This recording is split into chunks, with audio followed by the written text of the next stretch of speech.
नमस्कार, जय हिंद। तो आ जाइए, फिर से शुरू हो रहा है एनसीईआरटी का तांडव। जी हाँ, साइंस के क्वेश्चंस आपने देखे थे बिहार दरोगा 1799 प्रारंभिक परीक्षा में, देखे थे कि नहीं? कैसे जटिल निष्कर्ष वाले प्रश्न थे। आज से जो साइंस का क्लास होगा वह भी आपका निष्कर्ष पर आधारित होगा, कथन पर आधारित होगा और कुछ वन लाइनर भी होंगे, जैसे कि एग्जाम में आपको देखने को मिला था। ठीक है, तो कुछ लोग कहेंगे कि ये तो पहले कराए थे, तो जो पहले कराया था उसमें चीजों को अपडेट किया गया है। तो ये मत समझिएगा कि पहले वाला ही सब कुछ है, नहीं, बहुत चीजें इसमें ऐड कर दिया गया है अब नए एग्जाम पैटर्न को देखते हुए। ठीक है, तो यह जो वीडियो है यह पहले तो बिहार दरोगा जो मेंस की तैयारी कर रहे हैं 1799 उनके लिए है, और दूसरे नंबर पर जो मद्य निषेध दरोगा का आया है उनके लिए भी है। क्योंकि देखिए, अब आपको लग रहा होगा कि दोनों का एक ही कैसे। तो बिहार दरोगा का जो सिलेबस है, चाहे वो मद्य निषेध का हो, चाहे वो ऐसे सब इंस्पेक्टर का हो जो सिविल पुलिस का होता है, जिला पुलिस कह लीजिए, तो दोनों का सिलेबस एक ही है, तो कोई परिवर्तन नहीं है। साइंस पॉलिटिक्स अब आपको वही पढ़ना होगा, कुछ अलग नहीं पढ़ना है। तो जो मद्य निषेध वाले हैं वो भी लगातार कह रहे थे कि कब से क्लास, कब से क्लास। तो चलिए, शुरू हो गया है आपका क्लास। अब आप आनंद लीजिए क्लास का। तो दोनों लोग, मद्य निषेध वाले और मेंस वाले, दोनों के लिए ये बहुत फायदेमंद होगा। एक चीज मैं शुरुआत में ही क्लियर कर दूं कि जिससे भी पीडीएफ चाहिए, पीडीएफ के लिए ग्रुप बन चुका है, आपको डिस्क्रिप्शन में लिंक दे दे रहा हूं टेलीग्राम चैनल का। टेलीग्राम ज्वाइन करके वहां आपको जानकारी दे दी गई है। हाँ, एक चीज ध्यान रखिएगा, जो ये मेंस के लिए तैयारी कर रहा है वो जब भी स्क्रीनशॉट भेजे तो लिख देगा कि मेंस के लिए, और जो मद्य निषेध के लिए करेगा वो मैसेज में लिख देगा कि मद्य निषेध के लिए। क्योंकि मद्य निषेध वाले अगर जुड़ते हैं तो उनको करंट अफेयर भी दिया जाएगा, और अगर आप जुड़ जाओगे गलती से मेंस वाले बैच में तो करंट अफेयर आपको उतना नहीं मिलेगा। तो देख लीजिएगा आपको किस में जुड़ना है, कमेंट कर दीजिएगा। चलिए शुरू करता हूं, आ जाइए, बिल्कुल समझते हुए चलते हैं। देखिए, बहुत अच्छा प्रश्न है, कथन और निष्कर्ष पर आधारित है और इसको समझना है। कथन कह रहा है, भाई जिनको लग रहा है कि प्रश्न जटिल है तो मान के चलिए जटिल ही, ऐसे ही प्रश्न पूछे जा रहे हैं। उदाहरण में आपने देख लिया है, अगर आप भी नहीं सुधरोगे तो रिजल्ट नहीं होगा। कथन है, जलीय जंतु जल में घुली ऑक्सीजन के कारण श्वास लेते हैं। ठीक है, कथन ये सही है, लग तो रहा है सही है। चलिए निष्कर्ष देख लेता हूं। निष्कर्ष क्या है? निष्कर्ष है कि द्रव में ठोस, द्रव और गैस तीनों का मिश्रण संभव है। कथन भी सही लग रहा है और आपका निष्कर्ष भी सही लग रहा है, लेकिन ये एक दूसरे का क्या ये व्याख्या करते हैं? जरा सा मैं ध्यान आपको दिलाना चाहूंगा, देखिएगा। जलीय जंतु जल में घुली ऑक्सीजन, यानी कि जल में ऑक्सीजन घुला है, इसका मतलब है कि जल में ये ऑक्सीजन गैस है, यानी कि द्रव में गैस घुल जा रहा है, तभी तो ये श्वास ले ले रहे हैं। यही चीज यहाँ कह रहा है कि द्रव में जो है ठोस भी, द्रव भी और गैस तीनों का विसरण संभव है, तीनों का विसरण हो जाता है। तो कथन भी आपका सही है और निष्कर्ष भी आपका सही है ना? और ये घुल जाता है, इसीलिए ये जल में रहते हैं और जल से ये ऑक्सीजन को ले लेते हैं। तो आपका यहाँ पर हो जाएगा कि कथन भी सही है, निष्कर्ष भी सही है और सही व्याख्या भी है। तो ए ऑप्शन यहाँ पर बिल्कुल सही हो जाएगा। चलिए आइए दूसरा सवाल देखिए क्या कह रहा है। पदार्थ के संबंध में निम्नलिखित कथनों पर विचार करिए। सभी पदार्थों का द्रव्यमान होता है, तो बिल्कुल होता है, सभी पदार्थों का द्रव्यमान होता है, नोट कर लीजिएगा। सभी पदार्थों का आयतन भी होता है, तो जब द्रव्यमान होगा तो आयतन भी कुछ न कुछ होगा, यानी कि कथन एक भी सही है और कथन दो भी सही है, दोनों सही है। चलिए आते हैं तीसरा सवाल। आयतन मापने का साधारण मात्रक क्या है? तो आयतन मापने का साधारण मात्रक जो है वह है लीटर। साधारण मात्रक जो है वो लीटर है। किसी द्रव्यों का आप अगर आयतन माप रहे हैं तो लीटर, जैसे तेल है ना, तेल से मापते हैं, या फिर पानी का मापेंगे, दूध का मापेंगे, द्रव की बात की जा रही है, द्रव की बात।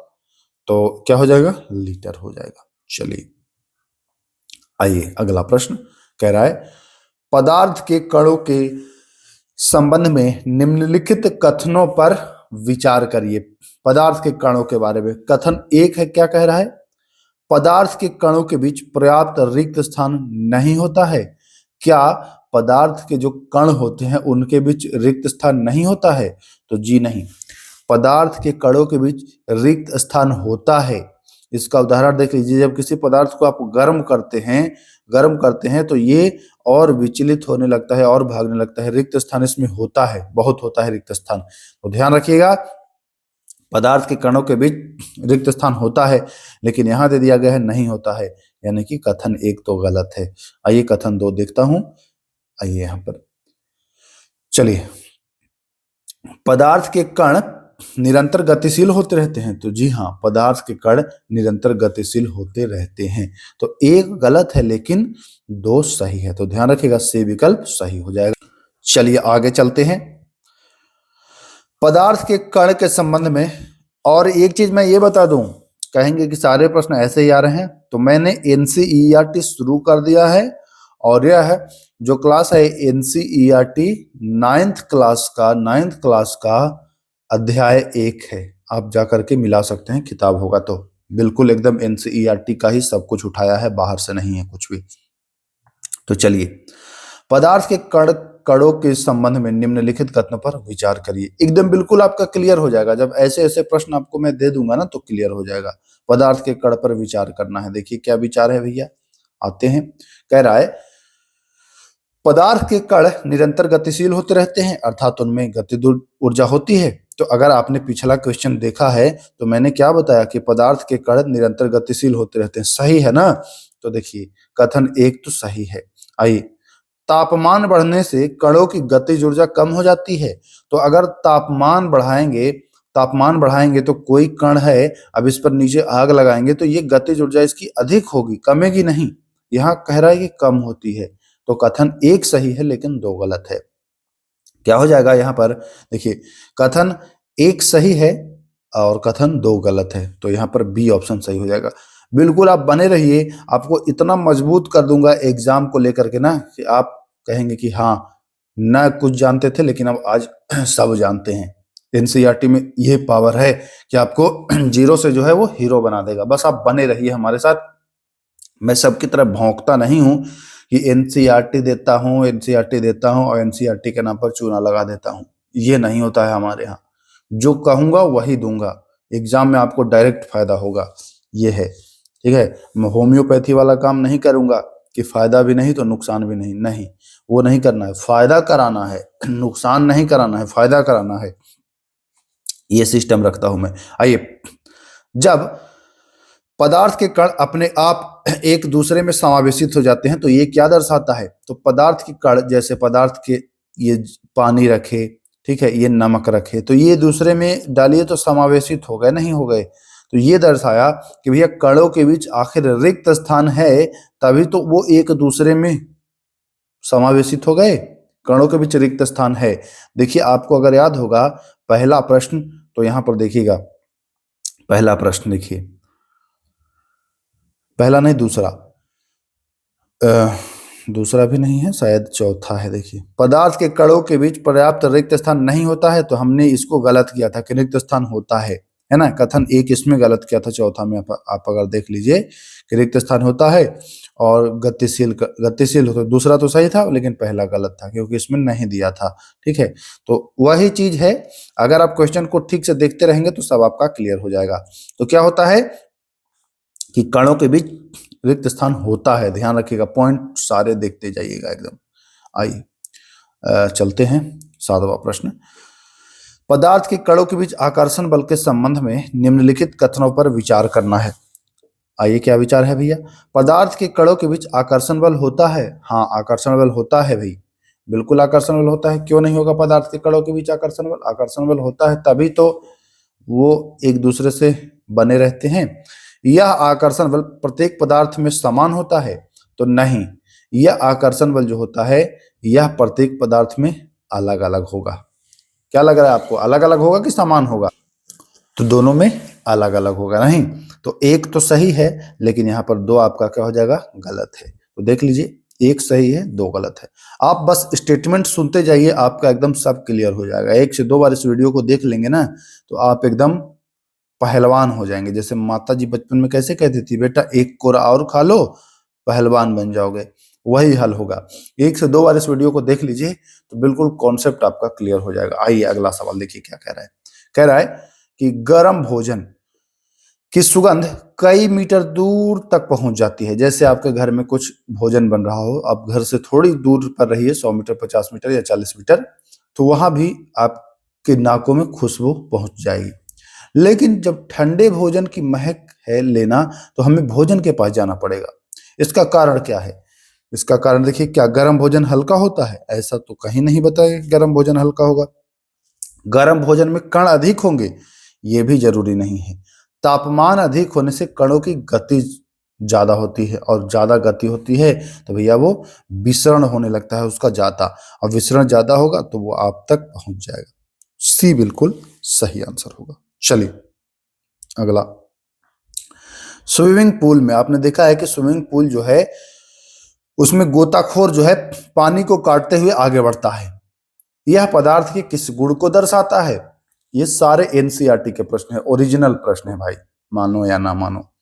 ये क्या दर्शाता है भैया? तो कणों के बीच रिक्त स्थान होता है। हाँ बिल्कुल सही है। और जो द्रव है, पानी है, उन कणों का आकर्षण बल कम होगा। ये स्विमिंग पूल के संदर्भ में कह रहा है। सारे कणों का आकर्षण बल कम होगा, ये मत समझ लीजिएगा, है ना। तो ए और बी यहां पर सही हो जाएगा। चलिए अगला है, देखिए। अच्छा देखिए, यहाँ पर क्वेश्चन नंबर में कथन में 11 नंबर पड़ गया है ना, इसको थोड़ा सा आप देखिएगा, सही करना है। चलिए मैं देख ले रहा हूं। हाँ, कथन एक क्या कह रहा है? ठोस और द्रव का विसरण द्रवों में संभव है। पहला क्वेश्चन ही मैंने बताया था कि ठोस, द्रव और गैस तीनों का विसरण द्रवों में संभव है। तो एक कथन तो बिल्कुल सही है। कथन दो, वातावरण की गैस विसरित होकर जल में घुल जाती हैं। हाँ, पहला क्वेश्चन भी कुछ इसी प्रकार से था कि जो जलीय जीव हैं वो घुली हुई गैस ऑक्सीजन को जल से ले लेती हैं, तो वातावरण की गैस विसरित होकर के जल में घुल जाती हैं। तो कथन एक भी सही है और दो भी सही है। 10वां है, ये 10वां है, ध्यान रखिएगा। तो दोनों हो जाएगा सही। आइए, वीडियो थोड़ा सा लंबा होगा क्योंकि भाई लोड भी इसमें ज्यादा है। आइए, कथन, गैसों का अन्य गैसों में विसरण बहुत तीव्रता से होता है। कह रहा है कि गैसों का अन्य गैसों में विसरण बहुत तीव्रता से होता है। क्यों होता है? क्योंकि रिक्त स्थान बहुत ज्यादा होता है ना, गैसों में रिक्त स्थान बहुत ज्यादा होता है। तो कथन एक तो सही है। निष्कर्ष कह रहा है कणों की गति तेज और उनके बीच रिक्त स्थान अधिक होता है। तो जी हाँ, ये बिल्कुल सही है, और कथन भी सही है और निष्कर्ष भी सही है। क्यों? क्योंकि गैस का अन्य गैस में विसरण बहुत तीव्रता से, मतलब जल्दी जल्दी होता है। क्यों होता है? क्योंकि उनकी कणों की गति तेज होती है और उनके बीच रिक्त स्थान अधिक होता है। तो बिल्कुल सही है, कथन भी सही है, निष्कर्ष भी सही है, और व्याख्या भी अगर दे कि व्याख्या करता है कि नहीं, तो कहेंगे व्याख्या भी करता है। कथन एक सही है, दोनों सही है, निष्कर्ष भी सही है। ठीक है, चलिए, कथन दो तो नहीं है, कथन एक ही है। इसमें दो पता नहीं कहां से लिख दिया है, तो ध्यान रखिएगा, कथन और निष्कर्ष होगा यहाँ पर। कथन सही है और निष्कर्ष भी सही है। ठीक है, कथन सही है, निष्कर्ष भी सही है, ये हो जाएगा राइट आंसर। आइए 13वां प्रश्न। 13वां प्रश्न देखते हैं। 13वां क्या कह रहा है? गैसीय अवस्था में कणों की गतिज ऊर्जा कैसी होती है? तो गैस में आपको बताया कि अत्यधिक तीव्र होगा, खाली स्थान भी होगा और तीव्र होगा। तो क्या हो जाएगा? अनियमित होगा। देखिए ध्यान रखिएगा, अनियमित और अत्यधिक तीव्र। ध्यान रखिएगा, अनियमित और अत्यधिक तीव्र। अनियमित कंट्रोल नहीं होता है, वो अत्यधिक तीव्र होता है। आइए, ठोस के तापमान को बढ़ाने पर उनके कणों की गतिज ऊर्जा पर क्या प्रभाव पड़ता है? तो अगर ठोस के तापमान को बढ़ाएंगे तो कणों की जो गतिज ऊर्जा है वह भी आपको बढ़ जाएगी। मैं बता चुका हूं पहले ही कि कणों की गतिज ऊर्जा जो होती है वो बढ़ जाती है। आइए 14वां प्रश्न देखिए क्या कह रहा है। 14वां क्या है? ये असल में 15वां प्रश्न, हाँ 15वां है लिखा पढ़ी में, लेकिन वैसे तो 14वां ही है। ठोस को गर्म करने पर द्रव में परिवर्तित हो जाता है। अगर ठोस को गर्म करिए, जैसे आप किसी ठोस को गर्म करिए तो वह द्रव बन जाता है, क्योंकि कणों का आकार बढ़ जाता है, कणों के बीच रिक्त स्थान समाप्त हो जाता है। ऐसा होता है क्या? या कणों की ऊर्जा आकर्षण बल को पार कर लेती है? तो जी हाँ, जो मैं बताया था कि कणों में आकर्षण बल होता है और सब में अलग अलग सामर्थ्य होता है उसका।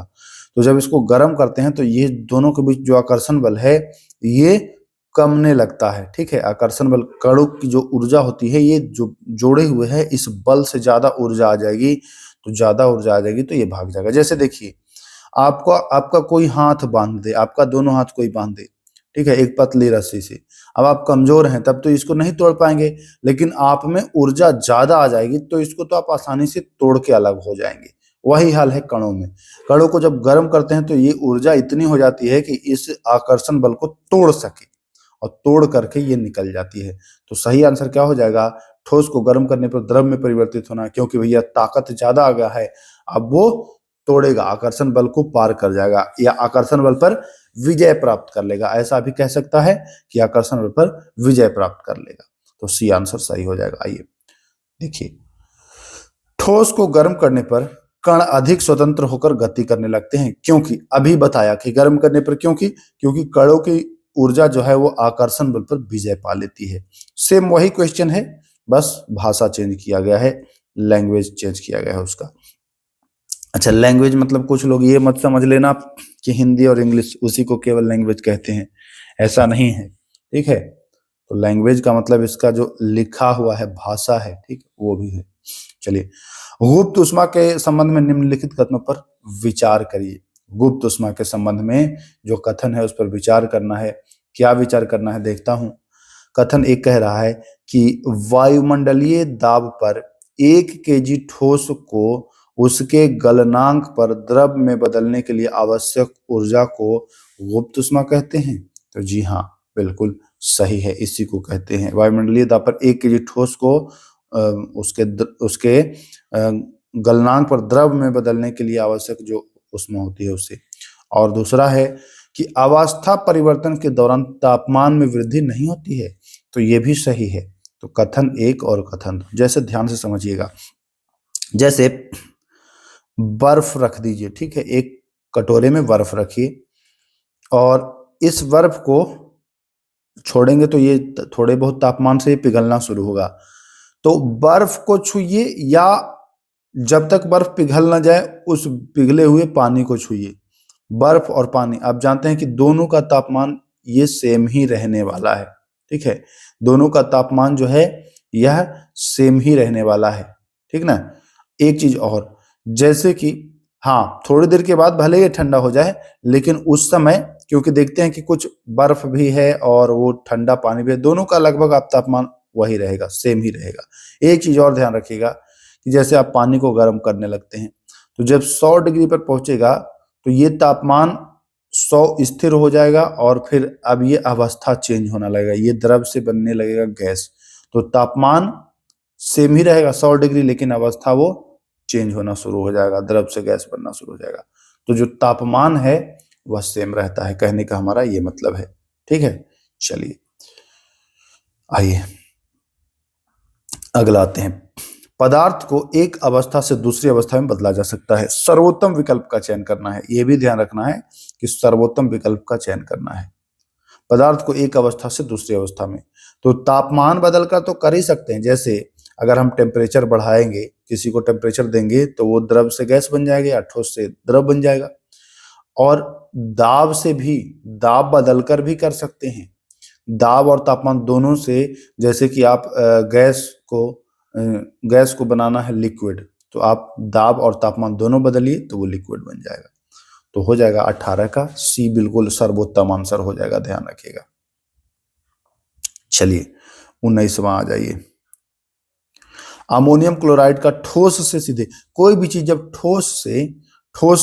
अगर ठोस से वो तो बनना चाहिए ठोस, तब द्रव बनना चाहिए, तब गैस बनना चाहिए। लेकिन ठोस से सीधे अगर गैस बन रहा है तो समझिए कि इसमें सब्लिमेशन हो रहा है। क्या हो रहा है? सब्लिमेशन, यानी उधर्व पातन। ध्यान रखिए। चलिए सब्लिमेशन का उदाहरण क्या है?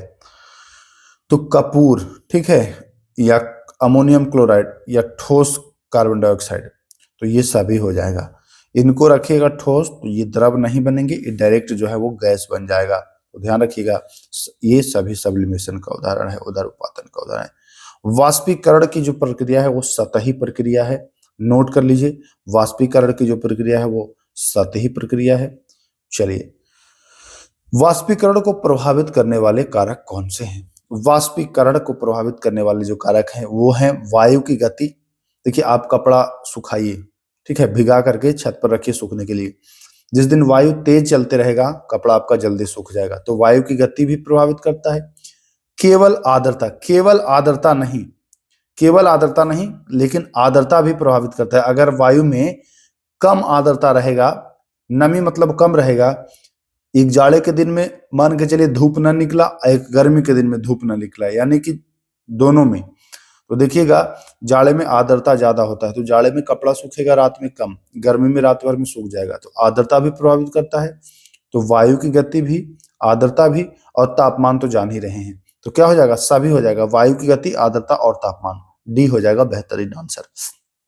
चलिए, वाष्पीकरण के दौरान द्रव अपने आसपास से ऊर्जा अवशोषित करता है, इसलिए तापमान बढ़ जाता है, उष्मा उत्पन्न होती है, शीतलता का अनुभव होता है। जी हाँ, ध्यान रखिएगा, आप कूलर चलाते हैं तो कूलर चलाएंगे तो आपको ठंडा लगेगा, या पसीना, देखिएगा थोड़ी देर के बाद गर्मी में पसीना निकल जाए तो पसीना से भी आपको ठंडक महसूस होता है। क्यों महसूस होता है?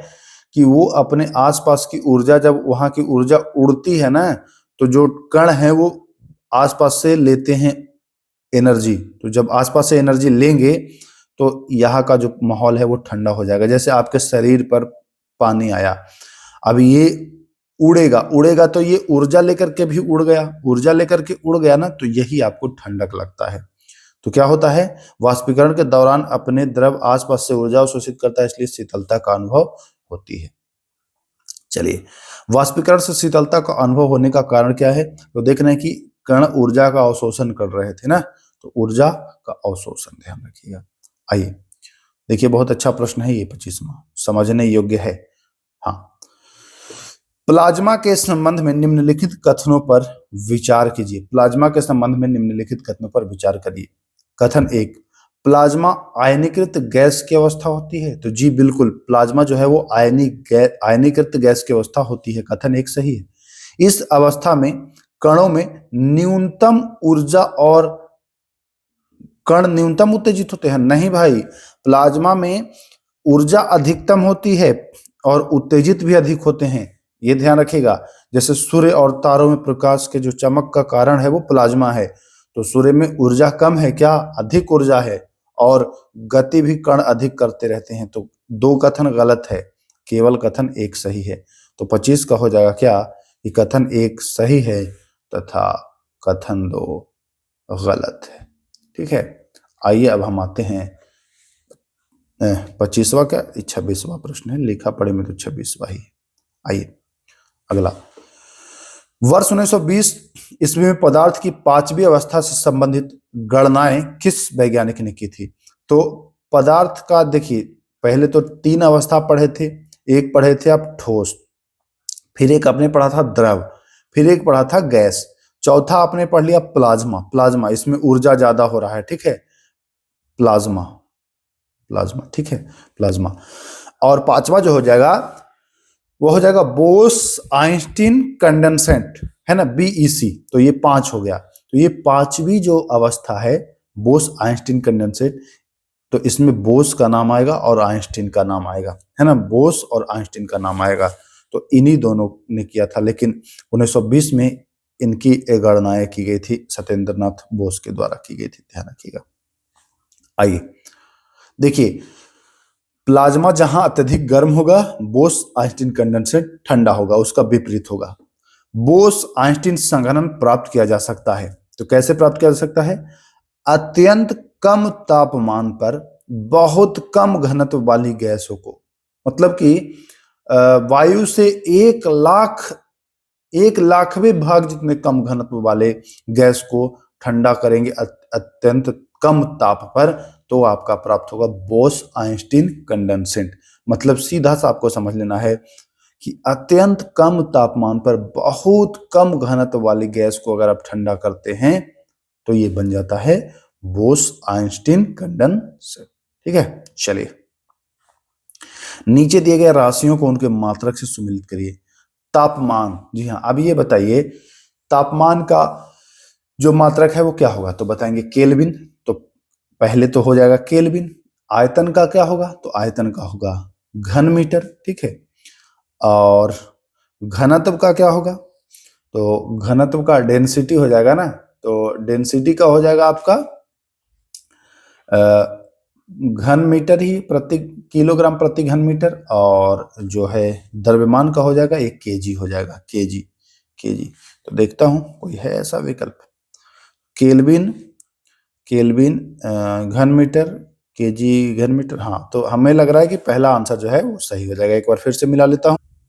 तो केल्विन हो जाएगा, और दूसरा क्या है एक बार फिर से देख लूं ताकि तापमान का केल्विन, आयतन का आपका हो जाएगा घन मीटर, और घनत्व का हो जाएगा प्रति घन मीटर, और द्रव्यमान का मास। हाँ, तो ये सही हो जाएगा। आइए, ये प्रश्न पहले किया है आपने। किसके थोड़े से क्रिस्टलों से पानी की बहुत अधिक मात्रा भी रंगीन हो जाती है, तो वो होता है पोटेशियम परमैंगनेट। पोटेशियम परमैंगनेट से हो जाता है। आइए, तापमान बढ़ने पर कणों की गतिज ऊर्जा बढ़ जाती है, ये मैं पहले ही बता चुका हूं।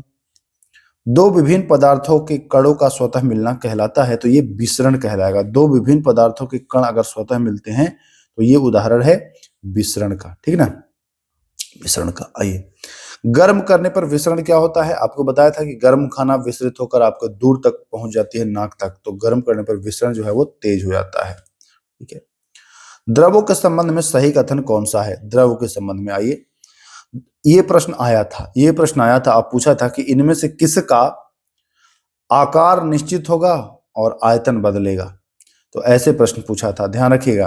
तो द्रव, और ऑप्शन दिया था केरोसिन। तो ये बताइए केरोसिन को आप जिस बर्तन में डालिए उस बर्तन का वो आकार ले लेगा, नहीं ले लेगा, आयतन उसका, सॉरी, आयतन निश्चित होगा आकार बदलेगा। ये पूछा था कि आयतन निश्चित होता है आकार बदलता है। तो ये बताइए 1 लीटर अगर केरोसिन तेल को आप पहले पतली डिब्बी में डालिए तो वो आकार पतला हो जाएगा, अगर थाली में रखिए तो वो थाली जैसा हो जाएगा, चपटा। तो आयतन बदलते रहेगा, आयतन एक रहेगा, आकार बदलते रहेगा। तो द्रवों के संबंध में सही कथन है कि आयतन जो है वो निश्चित होता है। ठीक है, आकार निश्चित नहीं होगा, ना आकार ना आयतन, और दोनों निश्चित नहीं। आकार बदल जाएगा, जैसा बर्तन में रखिए वैसा आकार हो जाएगा, लेकिन आयतन वही रहेगा। ये प्रश्न आया था, बिल्कुल एकदम रट लीजिए। तो इसीलिए कहता हूं जब करा रहा था तो तब तो नहीं लग रहा होगा कि ये प्रश्न आ जाएगा। जब मैं क्वेश्चन करा रहा था पिछली बार भी तो ये नहीं लग रहा होगा कि ये क्वेश्चन आ जाएगा, लेकिन कैसे आ गया ना। इसी प्रकार से सारे क्वेश्चन को आप ध्यान से देखिएगा। चलिए, आइए, ठोस की अपेक्षा द्रव में विसरण अधिक होता है, क्यों? क्योंकि भैया कण भी स्वतंत्र होते हैं द्रव में ठोस की अपेक्षा ज्यादा, और रिक्त स्थान भी ज्यादा होता है। तो बी हो जाएगा सही, सॉरी बोथ हो जाएगा, बोथ 34 का हो जाएगा दोनों, नहीं कि रिक्त स्थान भी होता है और जो है वो अधिक स्वतंत्र भी होता है। चलिए, मौसमी गुब्बारों में आपको पता है कि मौसमी गुब्बारों में हीलियम गैस भरी जाती है, ये प्रश्न तो बहुत बार पूछा गया है। अब है एलपीजी में कौन सी गैस होती है, तो प्रोपेन और ब्यूटेन इसका मुख्य घटक है, ब्यूटेन, तो ध्यान रखिएगा। अस्पताल में ऑक्सीजन सिलेंडर में और कौन सी गैस होती है, ऑक्सीजन सिलेंडर में ऑक्सीजन के साथ और हीलियम होता है, जानते हैं आप कि ऑक्सीजन के साथ और क्या होता है तो ऑक्सीजन के साथ जो है वो हीलियम होता है, तो हो जाएगा सही आंसर सी। चलिए, सबसे अधिक संपीड़ितता किसका होगा, ठोस में देखिए कम रिक्त स्थान होगा, द्रव में उससे थोड़ा ज्यादा होगा, गैस में तो बहुत ज्यादा होगा। तो जिसके बीच में ज्यादा खाली जगह है उसको चाप दीजिए, तो गैस जो हो जाएगा वो सही हो जाएगा आंसर। चलिए, सीएनजी का उपयोग ईंधन के रूप में करते हैं, क्यों करते हैं कि भैया इसको अधिक संपीड़ित कर सकते हैं, अधिक संपीड़ित करके एक टंकी में बदल देंगे। ज्यादा आयतन घेर आकार बन रहा है, जैसे गैस तो उसमें ज्यादा होता है ना रिक्त स्थान, तो वो ज्यादा जगह घेरता है, लेकिन उसको संपीड़ित करके और कम जगह में भी आप कर सकते हैं। रसोई की खुशबू जल्दी फैलने का कारण क्या है, तो विसरण तेज, ये मैं करा चुका हूं। चलिए, ठोस को गर्म करने पर पिघलने का कारण क्या है? तो ठोस को गर्म करने पर पिघलता है, कण अधिक स्वतंत्र होने लगता है। चलिए आइए, जिस न्यूनतम तापमान पर जो ठोस है वह द्रव बन जाता है, मतलब कोई ठोस चीज को वो द्रव लिक्विड अवस्था में बन जाए, तो भैया वो उस तापमान को क्या कहेंगे? ठोस जब लिक्विड बन जाए उस तापमान को आप गलनांक, वही गलने लगा, सीधा कहेंगे मेल्टिंग पॉइंट। चलिए, द्रव्यमान प्रति इकाई आयतन को क्या कहते हैं? तो द्रव्यमान प्रति इकाई आयतन को डेंसिटी या घनत्व कहेंगे। क्या कहेंगे? घनत्व या डेंसिटी, तो सही हो जाएगा। चलिए, घनत्व बढ़ते क्रम में जो सही क्रम है वो बताना है घनत्व का। तो सबसे कम घना कौन होगा? सबसे कम गैस होगा, फिर होगा द्रव, फिर होगा ठोस। तो गैस में आ गया ना वायु आ गया, फिर धुआं आ गया, फिर शहद आ गया और फिर लोहा आ गया। तो बिल्कुल बढ़ते क्रम सही है ये ऑप्शन, ठीक है। अब आप कहेंगे कि धुआं पहले क्यों नहीं? तो देखिए, धुआं में कुछ कण भी होगा, तो वायु से जो है धुआं जो होगा घना होगा। आइए, बर्फ देखिए पानी में तैरने लगेगा, जबकि जो ठोस है उसको तो द्रव में डूब जाना चाहिए, लेकिन नहीं डूबता है, क्योंकि पानी जो होता है वो बर्फ से ज्यादा घना होता है। तो बर्फ जो है कम घना होगा, लो डेंसिटी। तो ध्यान रखिएगा, अधिक मत मार दीजिएगा, क्योंकि बर्फ के बारे में पूछ रहा है कि बर्फ क्यों तैरता है, पानी के बारे में नहीं पूछ रहा है। तो बर्फ का बताएगा कि ये भाई कम घना होता है। गलनांक क्या दर्शाता है? तो गलनांक दर्शाता है कणों के बीच आकर्षण बल को। भाई आकर्षण बल अगर आपका कम है तो आप तुरंत गलना शुरू हो जाएंगे, ठीक है। बर्फ का गलनांक क्या है? बर्फ कितने डिग्री पर गलने लगेगा? केल्विन पर। तो 273.16 केल्विन पर ये गलने लगता है। चलिए आइए, ठोस से द्रव बन रहा है उसको मेल्टिंग कहेंगे, गलन कहेंगे। तो ये बहुत इजी है, ऐसे इजी प्रश्न भी कर लीजिए ताकि एग्जाम में फंसिएगा नहीं। आइए, गलन की प्रक्रिया में कौन सा मान रहता है? तो मैं बताया हूं पहले कि तापमान जो है, बर्फ वाला उदाहरण बताया हूं कि तापमान जो है ये बदलता नहीं है, तापमान सेम रहेगा। चलिए आइए, जल जो है किस तापमान पर बदलता है? जल वाष्प में बदलता है। तो ये 100 डिग्री पर, 100 डिग्री सेल्सियस, लेकिन यहाँ केल्विन दिया है, फंसा देगा आपको, तुरंत फंसा देगा। तो 273 में 100 और जोड़ दीजिए, यानी 373.16 केल्विन हो जाएगा राइट आंसर। तो ध्यान रखिएगा।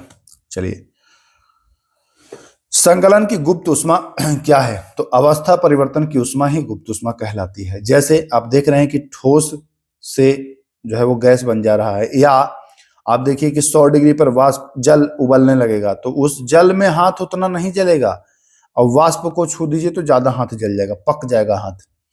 डिग्री है दोनों में 100 ही, लेकिन इसमें गुप्त ऊष्मा है, छुपी हुई ऊष्मा है। तो अवस्था परिवर्तन की ऊष्मा गुप्त ऊष्मा है। चलिए, भाप से जलन अधिक होती है। मैं फिर बता रहा हूं कि 100 डिग्री पर उबलते हुए खौलते हुए पानी में अगर थोड़ी देर के लिए अंगुली क्षणिक भर के लिए डालकर निकाल लिया जाए तो कम जलेगा, लेकिन अगर वहां वाष्प लग जाए हाथ में, जैसे दूध कभी उबालते होंगे तो बर्तन ऊपर का उठाते होंगे तो देखिएगा हाथ तुरंत जल जाएगा, क्योंकि वाष्प में गुप्त ऊष्मा ज्यादा है। तो गुप्त ऊष्मा अधिक होती है, जिसको लेटेंट हीट कहते हैं, ठीक है। ध्यान रखिएगा, जो क्वेश्चन बता दे रहा हूं ना, कोई कराएगा नहीं, भले आपको चीखते चिल्लाते सब नजर, लेकिन कराने वालों की संख्या कम ही है। आइए, जलीय जंतु श्वसन, तो घुली हुई ऑक्सीजन से, ये प्रश्न पहला ही प्रश्न कराया हूं। जो पदार्थ ठोस से सीधे गैस बनते हैं, तो उदरपतन, सब्लिमेशन, ये भी रिपीट हुआ है, ठीक है। ठोस कार्बन डाइऑक्साइड बिना द्रव बने सीधे गैस बन जाता है 1 एटमॉस्फेयर पर। ध्यान रखिएगा, ये बहुत इंपॉर्टेंट है। कितने एटमॉस्फेयर पर? 1 एटमॉस्फेरिक प्रेशर पर, 25 पर नहीं। चलिए, द्रव से ठोस बना रहे हैं, जैसे पानी से बर्फ बना रहे हैं, तो क्या करेंगे? जमाएंगे, फ्रीजिंग करेंगे। तो ये सब कॉमन प्रश्न है, ये सब आप इजीली कर लोगे, लेकिन तब भी हमारा फर्ज है आपको ये कराना। गैस का द्रव में परिवर्तन, गैस है उसको लिक्विड बनाना है, तो गैस का लिक्विड बनाएंगे, उसको दबाएंगे निम्न तापमान पर, प्रेशर ज्यादा करेंगे, संघनन कर देंगे। गैस से द्रव में बनाना है तो उसको हम संघनन कर देंगे, ठीक है। आइए, गैस का ठोस में बदलना है। अगर गैस को हम ठोस में बदलेंगे तो ऊर्ध्वपातन का विपरीत होता है डिपोजिशन, या उसको कहते हैं रिवर्स सब्लिमेशन, या उसको कहते हैं निक्षेपण। तो देखिए सब्लिमेशन नहीं होगा, रिवर्स सब्लिमेशन, या डिपोजिशन कहिए या निक्षेपण कहिए। हालांकि देखिए जब पुराना वाला एनसीईआरटी आप पढ़ते हैं तो उसमें इस चीज को जो एनसीईआरटी, तो पुराना वाला जब आप एनसीईआरटी पढ़ोगे तो इसका जो डायग्राम बना है डायग्राम, उस डायग्राम में आप देखिएगा कि यहाँ पर गलत लिख दिया है, निक्षेपण निक्षेपण नहीं लिखा है, जबकि उधर्पातन दोनों तरफ लिखा है कि ठोस से गैस और गैस से ठोस दोनों उधर्पातन लिखा है। अब जब नया वाला एनसीईआरटी पढ़िएगा तो उसमें आप देखिएगा कि निक्षेपण संशोधित कर दिया गया है, और ये प्रश्न पूछ दिया गया है बिहार दरोगा 1275 वाले में, ये प्रश्न पूछ दिया गया है। गैस का ठोस में परिवर्तन तो होगा डिपोजिशन, ध्यान रखिएगा। आइए शुष्क बर्फ के नाम से जानते हैं तो ठोस कार्बन डाइऑक्साइड को जानते हैं। इसमें बहुत सारे ऐसे प्रश्न हैं जिसको हम हटा भी सकते थे लेकिन नहीं हटाया, कि आप चलिए उसको देख लीजिएगा। क्वथनांक से कम तापमान पर द्रव गैस में बदल जा रहा है। जैसे देखिए पानी को उबलने के लिए क्या चाहिए, 100 डिग्री पर लाएंगे तब ये उबलेगा और उड़ेगा। लेकिन तालाब में जो आप पानी है उसको देखा है कभी उबलते हुए? उबलता नहीं है, लेकिन तब भी कुछ समय के बाद ये पानी उड़ जाता है, खत्म हो जाता है। और अगर गैस पर पानी को चढ़ाइए तो ये 100 डिग्री मांगता है उड़ने के लिए, जबकि तालाब में 100 डिग्री की आवश्यकता नहीं है। तो कह रहा है कि क्वथनांक से कम ताप पर भी द्रव गैस बन सकता है, लेकिन वह कहलाएगा वाष्पीकरण। ठीक है, ध्यान रखिएगा, बहुत इंपॉर्टेंट प्रश्न है ये। वाष्पीकरण को प्रभावित करने वाले कारक तो सतही क्षेत्र, जैसे एक गिलास में आप पानी रख दीजिए, ठीक है, छत पर, और एक थाली में आप पानी रख दीजिए।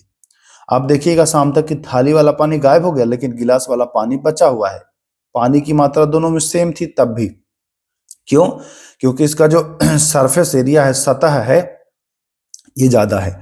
तो सतह क्षेत्र पर तो निर्भर किया ही, तापमान पर निर्भर करेगा। ज्यादा तापमान रहेगा तो ज्यादा उड़ेगा, कम तापमान रहेगा तो कम उड़ेगा। आर्द्रता भी बता चुका हूं, ये सभी बता चुका हूं। चलिए आइए देखिए, ये भी प्रश्न करा चुका हूं कि कपड़े फैलाने पर वे जल्दी सूख जाते हैं क्योंकि सतही क्षेत्रफल जो है वो बढ़ जाएगा, ठीक ना। चलिए, वायु में आर्द्रता अधिक होने पर वाष्पीकरण की दर, तो वायु ज्यादा नम है, ज्यादा नम है तो भाई वाष्पीकरण कम हो जाएगा, सीधा सा आंसर है कि घट जाएगा, है ना। चलिए, गर्मी में मटके का पानी ठंडा हो जाता है, क्यों? वाष्पीकरण की वजह से, वाष्पीकरण की वजह से। चलिए, गर्मी में सूती कपड़े पहनने चाहिए क्योंकि वे वाष्पीकरण में सहायक होते हैं, वाष्पीकरण में सहायक होते हैं। पदार्थ की चौथी अवस्था तो प्लाज्मा, और पांचवी अवस्था तो बोस आइंस्टीन कंडेंसेट। ठीक है, पदार्थ की पांचवी अवस्था तो बोस आइंस्टीन कंडेंसेट, जो ध्यान रखना है। ये प्रश्न फंसा देता है बच्चों को, नहीं पता होगा तब। अत्यधिक ऊर्जावान एवं उत्तेजित कण की अवस्था है तो वो है प्लाज्मा। प्लाज्मा में अधिक ऊर्जा रहेगा और बोस आइंस्टीन कंडेंसेट में गतिज ऊर्जा निम्न होगी, कम होगी। फ्लोरेंस ट्यूब और नियॉन बल्ब में जो होगा वो होगा क्या? प्लाज्मा होगा, ध्यान रखिएगा। फ्लोरेंस ट्यूब में कौन सी गैस भरी होती है? फ्लोरेसेंट ट्यूब में जो होती है वो कौन सी गैस भरी होती है? तो हीलियम होती है। क्या होती है? हीलियम। याद कर लीजिए, बहुत इंपॉर्टेंट सवाल है। सूर्य और तारों में चमक का कारण तो ये पहले ही बता चुका हूं कि प्लाज्मा। तारों में प्लाज्मा बनने का कारण क्या है? तो मैं ये भी बताया था कि भैया टेम्परेचर ज्यादा होना चाहिए तभी बनेगा। क्या होगा? टेम्परेचर अधिक होना चाहिए। तो सही आंसर होगा उच्च ताप, ठीक ना, उच्च ताप। चलिए, 2001 में बोस आइंस्टीन कंडेंसेट के लिए नोबेल पुरस्कार मिला। तो अब आइंस्टीन मत लगा दीजिएगा, 2001 में आइंस्टीन कहाँ थे, नहीं मिला है ना। और आइंस्टीन बहुत पहले ही उनका हो गया था समाप्त, तो इतने दिन के बाद तो नहीं मिलेगा। किनको मिला है? तो ये दो व्यक्ति हैं, एरिक कार्नेल व वोल्फगैंग कैटरले। कार्लिन और कैटरले दोनों याद रखिएगा। बोस आइंस्टीन कंडेंसेशन, तो ये ठंडा करके, मैं बताया हूं कि एकदम कम तापमान पर कम घनत्व वाली वायु को ठंडा करोगे तो बनेगा। तो हो जाएगा 74 का बी बिल्कुल सही आंसर। एकदम ध्यान रखना है जो जो बता रहा हूं। ठंडे गिलास के बाहर पानी की बूंद, आप फ्रिज से पानी निकाल करके एक ठंडे गिलास में रखिए, आप देखिए गिलास के बाहरी सतह पर भी पानी की बूंद आ जाएगा, ये होता है संघनन। संघनन संघनन बताया था ना कि गैस बन जाता है द्रव में। तो जो गैस में पानी है, वायुमंडल में पानी है गैसीय अवस्था में, वो संपर्क में आता है गिलास के तो वो द्रव बन जाता है, संघनन होता है। चलिए, प्लेट में दूध रखिए और कप में रखिए तो दूध प्लेट वाला जल्दी ठंडा हो जाएगा, क्योंकि सतही क्षेत्रफल अधिक हो जाएगा। ये तो करा चुका हूं। अब तो इस स्थिति में आप आ चुके होंगे कि कुछ प्रश्नों को आप इजिली करते जाएंगे, खुद ही कर लिए होंगे इन सब प्रश्नों को। कहेंगे हाँ सर ये सब प्रश्न तो मैं कर ही ले रहा हूं। नहीं, तापमान का एसआई मात्रक क्या है? तो तापमान का एसआई मात्रक है केल्विन। ये क्वेश्चन में मिलान कराने वाला मैं आपको करा दिया था। लंबाई का एसआई मात्रक क्या है भैया? तो लंबाई का मीटर होता है, तो 78 का ए लगा देंगे, लंबाई का मीटर लगा देंगे। संहति यानी द्रव्यमान का जो मात्रक होगा वो होगा केजी यानी किलोग्राम, तो ये भी सही हो जाएगा। बल का एसआई मात्रक तो न्यूटन, आप जानते ही होंगे न्यूटन। दाब का एसआई मात्रक तो ये पास्कल, आप जानते ही होंगे पास्कल। ये सब तो इजीली है, करने वाला कर लिया जाएगा। गैस को आप द्रव में बदल देंगे, तो गैस को द्रव में बदलेंगे तो संघनन कहलाएगा ना।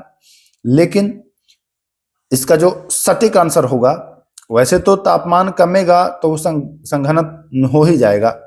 बाकी दाब बढ़ाकर और तापमान को घटाएंगे। जैसे आप देखते हैं कि गैस में टंकी जो होता है उसमें लिक्विड फॉर्म में गैस हो जाता है, नहीं? जब टंकी को अगर हिलाओगे तो पानी जैसा बजेगा, लेकिन वो रहता गैस है, लेकिन बजेगा वो तो पानी जैसा, लिक्विड जैसा लगेगा, द्रव जैसा लगेगा। ठीक है, तो क्या करते हैं कि उसको दाब प्रेशर बढ़ा देते हैं और तापमान कम करके डाल देते हैं, तो ये हो जाता है राइट आंसर। आइए, 82 प्रश्न ही थे क्या? तो चलिए, 82 प्रश्न कम नहीं होते हैं। 41 मिनट में 82 प्रश्न, मतलब 1 मिनट में 2 प्रश्न मैं आपको कराया। और ऐसा नहीं है कि समझ में आपको नहीं आया होगा, मैंने चीजों को समझाने का भी प्रयास किया है, समझाते हुए आपको कराया है। ठीक है, तो फिर मैं एक बार कह दूं कि अगर चाह रहे हो कि बिहार दरोगा में मेंस में भी आपका बने रिजल्ट, और ये जो 78 पोस्ट वाला है, ये इतना बता रहा हूं कि इतना तगड़ा आपको करा दूंगा कि आप 78 पोस्ट में भी रिजल्ट लाने की स्थिति में आ जाओगे। ठीक है, लेकिन उसके लिए जितना मेहनत मैं कर रहा हूं उतना ही आपको करना पड़ेगा। हमारे जितने भी पीडीएफ दिए जा रहे हैं सबको आपको पढ़ना पड़ेगा, चाहे वीडियो के माध्यम से देखिए, चाहे पीडीएफ ले लीजिए, किसी भी माध्यम से देखिए। जरूरी नहीं है पीडीएफ लेना। अगर आप चीजों को ऐसे ही समझ ले रहे हो वीडियो के माध्यम से, तो कोई जरूरी नहीं है कि पीडीएफ में आप पैसा बर्बाद करें, है ना? 99 रुपया भी कम नहीं होता है। लेकिन एक चीज मैं ये भी कहना चाहूंगा कि अगर आपके पास ये मान के चलिए कि इस वीडियो का पीडीएफ है, तो ये तो जरूरी नहीं है कि एक बार आपने वीडियो देखा सब कुछ आपको याद ही हो गया, नहीं हुआ होगा याद। अगर ये पीडीएफ आपको मैं उपलब्ध करा दूं तो आप अगली बार वीडियो ना देख करके, और इस पीडीएफ से आप, और जब पीडीएफ देता हूं तो उसमें आंसर भी आपको हाईलाइट कर देता हूं, तो आप डायरेक्ट आंसर देख लोगे और 5 मिनट में, ये 41 मिनट का वीडियो आप 5 मिनट में कंप्लीट कर सकते हो। तो पीडीएफ का ये फायदा होता है। ठीक है, तो फिर मैं एक बार कह दूं कि मेंस वाले अगर पेमेंट करके आप स्क्रीनशॉट भेजते हैं तो लिख दीजिएगा नीचे कि मेंस ग्रुप में जुड़ना है, नहीं। और अगर आप केवल चाह रहे हैं कि 78 पोस्ट वाले में जुड़ना है, तो लिख दीजिएगा कि भैया मद निषेध वाले 78 पोस्ट में आपको जोड़ दिया जाएगा। ठीक है, तो चलिए, या जो बच्चा चाह रहा होगा कि मैं मेंस की भी तैयारी कर रहा हूं और 78 पोस्ट वाले की भी तैयारी कर रहा हूं, तो वो परेशान मत होइए, उनको 2 बार पेमेंट करने की आवश्यकता नहीं है। ऐसा मैं नहीं करूंगा, ठगने वाला काम नहीं होता यहाँ। बहुत सारे ऐसे बच्चे होंगे जो चाह रहे होंगे कि मैं दोनों की तैयारी कर रहा हूं, तो वो भी आप लिख दीजिएगा कि हमारा दोनों का है, तो आपको दोनों ग्रुप में जोड़ दिया जाएगा एक ही पेमेंट पर। ठीक है, तो इतनी सुविधाएं आपको मैं उपलब्ध करा दे रहा हूं, लेकिन लिखिएगा तभी, नहीं लिखिएगा तो फिर मैं जान नहीं पाऊंगा किसको किस में जोड़ दूंगा, फिर हौज पौज हो जाएगा। ठीक है, तो ध्यान रखिएगा। चलिए, वीडियो को यहीं समाप्त करते हैं, फिर मिलेंगे, तब तक के लिए नमस्कार, जय हिंद।